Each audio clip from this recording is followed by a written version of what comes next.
The German government decided to free up additional 3 billion euros for federal states and municipalities to help cope with the year's record influx of refugees and migrants, a joint statement by the ruling coalition issued on Monday said.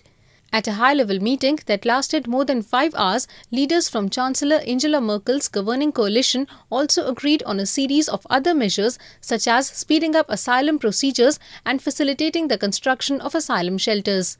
Germany expects a record influx of 8 lakh migrants and refugees this year, by far the most in the European Union.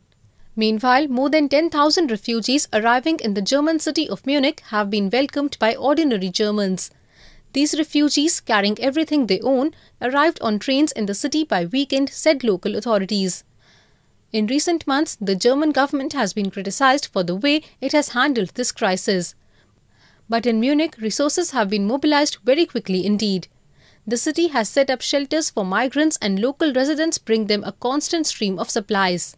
It's history written at the moment in Germany.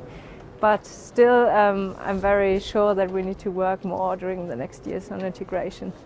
And that's harder than just feeding them and having fun with them. Because this work is very thankful because they're all happy to be here, they are safe now, and you can smile at them, they smile back.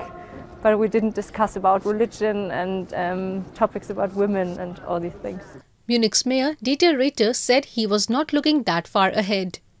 It's not very helpful to think about limits, so I have to do my best every day, and this is what Munich will do. But you surely must be planning, or are you saying even if you're overwhelmed? Yeah, we can plan from one day to another, but not really long.